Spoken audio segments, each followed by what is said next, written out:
제가 이거를 매수하려고 했었던 거는 그때 당시 매도자가 좀 급하셨어요. 그래서 급매물이다 보니까 시세보다 조금 저렴했기 때문에 매매했던 거는 2022년 11월 1일에 매수를 했습니다. 이거는 그때 나왔던 금액은 한 뭐 40억대 후반이었는데요. 40억에 이제 끊어가지고 40억 조금 못되게 샀습니다. 그럼 이거 말고 다른 건물은 몇 회 정도 있으신 거예요? 지금 건물 기준으로 해서는 한 이거 포함해서 6채 정도 가지고 있습니다. 여기서 거주하고 계신다고. 예, 지금 6층에서 거주하고 있고요. 샀을 때는 한 5개 정도가 공실이었어요. 지금 현재는 만실로 만들었고요. 원래는 이제 살려고 했었던 건 아니고요. 근데 이제 세입자가 들어오기로 했었는데 그 세입자가 들어오는 게 미스가 났어요. 그래서 그럼 이왕 제가 들어와서 잘 꾸며서 멋지게 한번 만들어 봤으면 좋겠다 해서 이 공간을 이제 제 공간으로 만들 수 있었던 거고, 원래 여기가 거주 공간이 아니거든요. 다른 건물에서 살고 있었는데 아예 지금은 이곳으로 몸을 다 옮겼죠. 예. 상가는 몇 개 정도 들어있나요? 상가가 지금 하나, 둘, 셋, 넷, 11 정도 되고 있습니다. 그러면 여기서 월세가 얼마 정도? 예, 월 2천 정도 좀 이상 된다고 생각하시면 돼요. 이 건물에서만 예, 이 건물에서만. 여기 어떤 거 위치되어 있어요?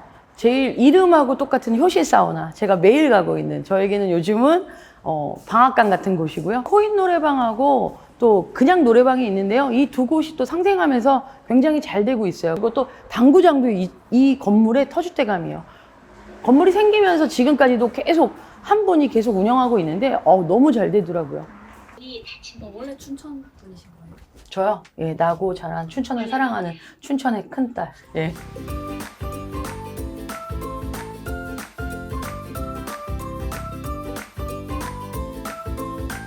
네, 안녕하십니까. 여지영이라고 합니다. 저는 사실 본캐는 부동산 디벨로퍼로 활동하고 있고, 또 이제 지금 현재는 부동산을 가르치고 있는 사람인데요. 부캐 부자예요. 그래서 작가 여지영으로도, 가수 여지영으로도, 또 유튜버 여지영으로도 활동하고 있습니다. 아무래도 내가 일하지 않아도 벌 수 있는 그런 자유가 있어야 된다고 생각하는데, 저는 이제 파이프라인이라고 하잖아요. 그러니까 어느 곳에서 어떻게 재팟이 터질지 몰라서 꾸준히 부단히 노력을 했어요. 그래서 씨앗을 많이 뿌려서 여러 곳에서 지금 현재 돈이 따박따박 쌓이고 있기 때문에 나름 경제적인 자유를 이뤘다고 할 수 있습니다. 아무래도 그 자산이라는 것 자체가, 누군가가 이제 그 부동산을 가지고 있다라고 하면 내가 가지고 있는 기준이 50억일지 60억일지 내가 부르는 게 호가라고 하잖아요. 부르는 가격이 아닌 진정한 자산을 기준으로 하는 거는 팔기 전에는 사실 어떻게 보면은 애매모호하다고 할 수 있는데, 그래도 지금 제 기준에서 본다라고 하면 그래도 건물과 토지와 이런 것들을 합했을 때 한 100억 정도의 자산을 가지고 있다라고 조심스럽게 말씀드릴 수 있을 것 같습니다. 그리고 제가 잠깐 보셔서 알지만 나름 꾸미는 걸 좋아해요. 꾸미는 걸 좋아해서 또 차도 좋아하거든요. 그리고 다 개인 명의고 법인 명의는 아니거든요. 그러니까 제 생일날 누군가에게 선물을 받기보다는 제가 한 해 동안 저에게 잘했다는 것들을 선물을 하다 보니까 제 생일날 제 쥐바겐도 뽑았고, 또 제 건물도 제 생일날 샀습니다. 월세 받는 기준도 있고요. 또 제가 방송 활동도 하고 있고, 또 인세도 받고, 또 유튜버로도 활동하고 있다 보니까 많이 또 벌게도 벌겠지만 대출이 또 저의 친구거든요. 그럼 아무래도 한 4, 5천 정도 이제 들어오면 그 대출이자 빠지고 나면 한 2천 이상 그렇게 된다라고 조심스럽게 말씀드릴 수 있고요. 저는 사실 근데 현금이 흐름이라고 말하기에는 되게 퀘스천이에요. 왜냐면 돈 들어오는 꼴을 못 봅니다. 돈이 들어오면 어떻게든 부동산부터 이제 사다 보니까 어릴 때부터 이제 부동산의 소유욕이 있어서 부동산 매물을 구입하는데 거의 제 주된 소비를 하고 있습니다. 얼마 전까지만 해도 토지가 임야를 보유하고 있었기 때문에 토지 비율이 조금 컸는데, 그게 매매 처리를 해서 지금 현재는 건물에 대한 비율이 조금 더 높다고 얘기 드릴 수 있습니다. 청주 같은 경우에는 한 11필지 정도, 청주국제공항 옆에 충북이죠.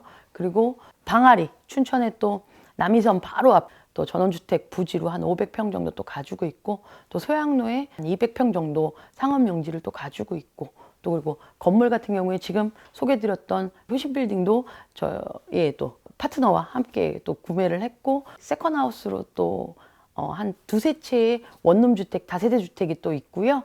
그리고 또 그냥 일반 주택이 있고, 또 별장이라고, 소위 별장이라고 하는 또 저희 공간이 또 따로 있는 건물이 또 따로 있습니다. 거의 다 제 개인 명의로 다 구매를 했고, 이렇게 땅이 큰 거, 요번에 이제 임야 같은 경우에는 제가 한 60, 70%를 제가 가지고 있었고, 한 30%를 다른 분하고 했었고, 요 지금 이 빌딩 같은 경우에는 5대 5로 같이 했고요.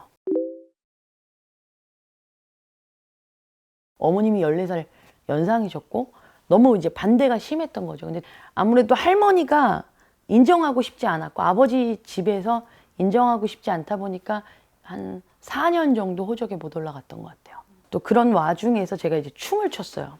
춤을 춰서 DJ도 하고, 방송 댄스도 하고, 그런 과정에 제가 이제 연예인의 기회를 놓쳤어요. 기획사에서 연락이 왔던 걸 저희 할머니가 연락을 안 해주셔가지고, 그때는 뭐 핸드폰이 있었던 시절이 아니니까.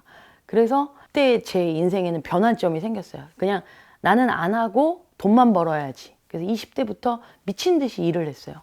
엄청 그냥 투잡, 쓰리잡, 그냥 닥치는 대로 일을 했어요. 그래서 카드 영업부터 시작해서, 그리고 보험 영업, 그리고 카드 채권 추심, 나중에 그 돈을 모아서 식당을 했고, 식당을 하면서 같이 또 호프집도 했고, 그 호프집을 하면서 부동산에 또 입문하게 되고, 그때는 그냥 하루하루가 먹고 살기 바쁘고, 왜냐면 또 부모님이, 아버지가 5번 결혼했고, 또 어머님도 여러 번 결혼했기 때문에 눈치를 안 볼 수밖에 없었고, 20살 조금 넘어서는 그 집에서 빨리 나와서 사회에서 위치를 찾고 싶어서 열심히 하다 보니까 어느 순간 시드머니가 모였어요. 암밍아웃이라고 그러는데, 제가 2019년도 12월 달에 제가 세상에서 제일 사랑하던 할머니가 돌아가셨어요. 근데 그 돌아가시던 19년도가 제가 세상에서 제일 바빴던 것 같아요. 출장도 제일 많이 다녔고, 그래서 그때 아팠는데 좀 무식했어요. 그래서 병원을 안 갔어요. 1년 내내. 하혈을 8개월, 9개월 동안 매일 거의 한 25일? 매일 하다시피 하고, 할머니가 그때 돌아가셨을 때 상중에 응급실에 이제 실려가게 되면서, 그때 바로 발인 날, 다음 날 외래 진료 들어갔는데, 그게 이제 일주일 있다 암이 나왔고, 지금까지도 추적 치료를 하고 있고. 제가 여하튼 지금 48이거든요. 거의 한 30년 전 가까이 전에 춘천 아파트가 5천만 원일 때 저희 아빠가 그 5억을 들여서 남의 땅에다가 건물을 지어가지고 식당 100평짜리를 짓습니다. 근데 저는 그런 것들을 보면서 나는 저러지 말아야 되겠다. 돈을 벌었으면 저는 부동산을 무조건 박아요. 내 땅에다가. 도망가지 않잖아. 근데 이 젠트리피케이션은 잘 되면 주인이, 그때는 또 지금처럼 임대차 보호법이 강화가 돼 있지 않았었어요. 그러니까 쫓겨났어요. 어렸을 때부터 그런 교육을 누가 가르쳐 준 게 아니고 눈치로 배웠어요. 다 그냥 남의 땅에다가 다 그냥 투자라는 개념으로 했지만 그게 날아가는 거였죠. 그리고 다 쫓겨났어요. 재밌는 게 저희 아빠가 돌아가시기 전부터 계속 저한테 부동산을 하라는 말을 유언처럼 계속 하셨었는데, 그때 식당이 워낙에 잘 됐어요. 그러니까 부동산을 할 생각을 1도 못 했던 거였어요. 근데 그 낙지 머리에서 뭐가 나와가지고 그때 식약청에서 큰 사단이 나요. 그래서 그 암이 어쩌고 저쩌고 막 이러면서 갑자기 뭐 200만 원 팔던 매출이 13만 원으로 뚝 떨어지는 거예요. 그래서 믿져야 본전이고, 집에서 제일 가까운 부동산을 찾아가서 새벽부터 일어나서 부동산을 하고, 낮 장사 준비하고, 다시 부동산 하고, 밤 장사하고, 다시 새벽에 일어나서 부동산 하고, 낮 장사하고, 이거를 반복을 했어요. 처음에 이제 중개보조원으로 들어갔는데, 그럼 식당 가면은 음식 시키면은 밥 나올 때까지 기다리잖아요. 그 기다리는 15분 동안도 근처에다 다 돌아다니면서 명함을 돌렸어요. 시작한 지 몇 달 안 돼서 건물을 팔기 시작한 거예요. 상가 같은 경우에는 0.9% 협이거든요. 소장님이니까 막 깎는 거예요. 그럼 당연히 손님은 그쪽으로 갈 수밖에 없잖아요. 그래서 제가 저희 사장님을 계속 꼬셔요. 우리도 그렇게 해야 된다. 그 달에도 4건을 계약하게 되고 저희 이제 사장님이 전체 회식을 만드셨는데 그때 사람들 다 불러놓고 저를 칭찬하실 줄 알았어요. 근데 저를 딱 세워놓고 야, 얘 요번에 춘천시에서 상을 준대. 그래서 제가 어우 감동이죠. 그래서 고맙습니다 이러는데 복비도 못 받는 상이라고 많은 사람 앞에서 이제 핀잔이라고 그러죠. 그걸 주는데 제가 그때 엄청 많이 울었어요. 그리고 바로 나오게 돼요.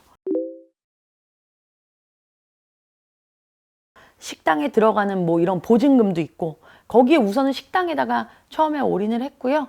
돈을 벌어가지고 5천만 원 만들어서 시드머니를 가지고 뭘 할까 했을 때 부동산에 입문하게 됐고 그땐 리먼 사태 막 그때여가지고 경기가 너무 안 좋았고 지금처럼 너무 안 좋을 때 부동산을 입문을 했는데 그때 금리가 7%였어요. 신한은행 1금융권 금리가. 근데 제가 28에 건물을 사요. 돈을 모았던 걸로.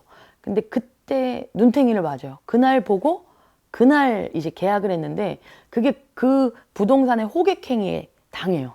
그러니까 이걸 지금 당장 안 사면 막 큰일 날 것 같은. 그러니까 너무 거만했었죠. 그러니까 제 나이에 그 정도 돈을 모았다라고 했을 땐 저 스스로에겐 되게 기특하다라고 했는데 조금 더 심도 깊게 부동산을 짚었어야 되는데 그러지 못해가지고 첫 건물에서 좀 마이너스를 쳐요. 저는 원래 빚을 너무 싫어했어요. 무이자도 싫어했던 사람인데 그때 터득한 거는 첫 번째 실패는 얻었지만 좋은 경험을 얻었어요. 아, 내 돈 얼마 안 가지고도 보증금을 활용할 수 있고 그리고 이제 대출을 활용할 수 있고 그 방법을 첫 번째 건물에서 20대 때 터득을 하다 보니까 제가 여태까지 몰랐던 수개념을 그때 배운 거죠. 저는 좋은 물건은 잘 팔 수 있는 물건이라고 생각하는데 잘 팔려면 살 때부터 싸게 사야 되잖아요. 완벽한 물건은 당연히 비싸지 않을까요? 그러니까 저는 완벽해서 비싼 물건이 아니고 저렴하게 사서 내가 그만큼을 만들어서 완벽하게 하면 그 시세 차익은 제 거라고 생각하거든요. 그래서 항상 조금 하자가 있는 거. 그러면 하자라고 막 건물이 막 무너질 것 같고 이게 아니고요. 공실이에요. 공실이 많은데 남들은 공실 때문에 안 사는 경우가 많거든요. 근데 저는 그 공실을 채울 수 있다라고 생각하고 오히려 공실 때문에 깎을 수 있는 거예요. 임대 수익이 그만큼 안 나오는데 멀쩡한 걸 깎는 거는 주인이 야 됐어 이러면 살 수가 없잖아요. 공실이 있으니까 아무래도 임대 수익이 낮으니까 얼마만큼 밖에는 저희가 지불할 수 없습니다. 이렇게 당당하게 얘기를 할 수 있는데 저는 그런 공실들을 가지고 인테리어를 조금 더 주인이 만져준다든가 그리고 렌탈 프리, 임대료를 몇 달 동안 또 안 받아요. 그냥 얼마 깎아줄게요. 이게 아니고 차라리 깎아줄 돈을 멋지게 선물로 주는 거예요. 그분들에게. 그러면 그분들도 받는 사람도 좋고 내가 월세를 깎아주는 순간 수익률이 깎이잖아요. 그러면은 건물의 시세 차익을 볼 수가 없거든요.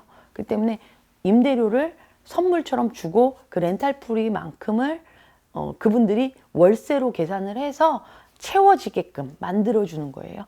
그리고 또 제가 세입자들을 자주 가서 많이 팔아드린다라고 하는데 건물이 살아나는 건 세입자들이 돈을 많이 벌고 잘 되면 살아난다고 생각하거든요. 저의 또 비하인드 스토리, 또 저만의 스킬인 것 같아요.